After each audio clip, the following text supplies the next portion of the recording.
Painted painless learning.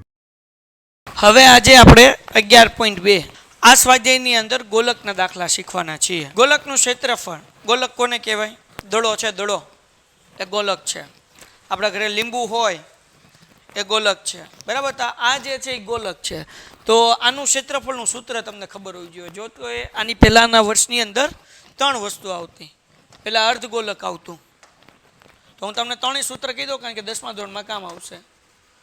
અર્ધગોલકનું ક્ષેત્રફળ એનું સૂત્ર છે 2πr², જે હમણાં તમારે કદાચ અહીંયા ક્યાંય આવશે નહીં આ સ્વાધ્યાયમાં, પણ તમે યાદ રાખી લો. 3 સૂત્ર એકબીજા સાથે મળતા છે.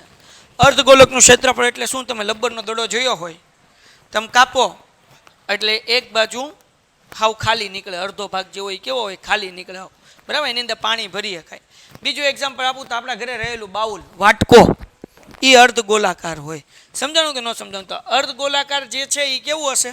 તો કે અડધું ગોળ હશે પણ અંદરનો ભાગ ખાલી હશે. અહીંયા ધ્યાન રાખ. ઓ કાકા, અંદરનો ભાગ કેવો હશે? ખાલી. એનું સૂત્ર શું છે? 2πr².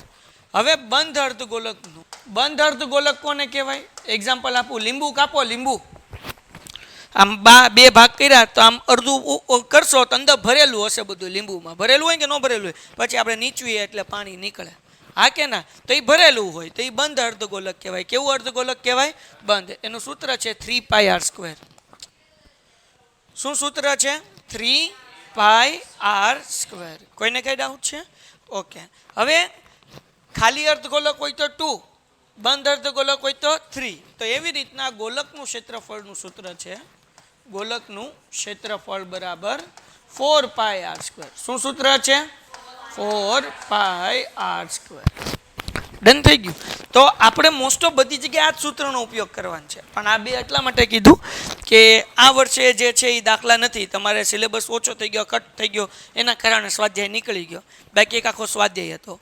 અત્યારે ભલે આ બે સૂત્રનો ઉપયોગ હમણાં નથી થતો, પણ 10મા ધોરણની અંદર ઉપયોગ થશે ત્યારે તમને આવડવું જોઈએ. 2πr², 3πr² અને આખું ગોલક હોય તો 4πr². હવે આપણે દાખલા ગણીએ. હવે શું કીધું? આપેલ ત્રિજ્યા પરથી ગોલકની વક્ર સપાટીનું ક્ષેત્રફળ શોધો. ગોતી નાખીએ. પહેલો દાખલો નંબર 1. તો અહીંયા હું લખું છું, ગોલકની વક્ર સપાટીનું ક્ષેત્રફળ બરાબર શું સૂત્ર છે? હું ભૂલી ગયો. ગોલકની વક્ર સપાટીનું ક્ષેત્રફળ 4πr². 4 એમને પાઈની જગ્યાએ 22/7. આપણને ત્રિજ્યા આપેલી છે. કેટલી આપી છે? 10.5. હવે અહીંયા હું પોઈન્ટ કાઢું તો 105/10 મૂકી શકાય, હા કે ના? r² છે એટલે કેટલી વાર મૂકવાનું? 2.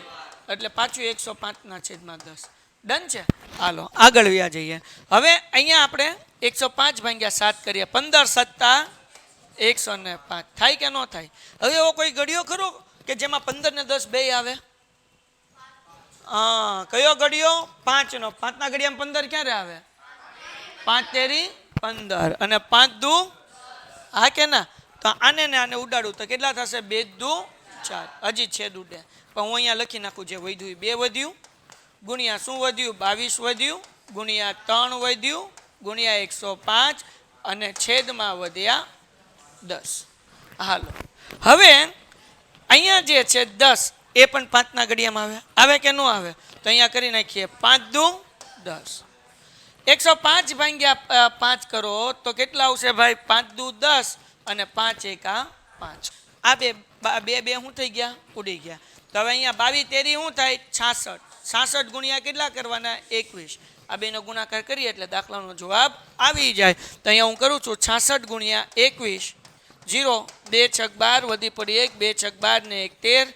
66 એકા 66, 6 ને 2 8 એટલે જવાબ આવે 1386 સેન્ટીમીટર². દાખલો પૂરો થઈ ગયો. Painted painless learning.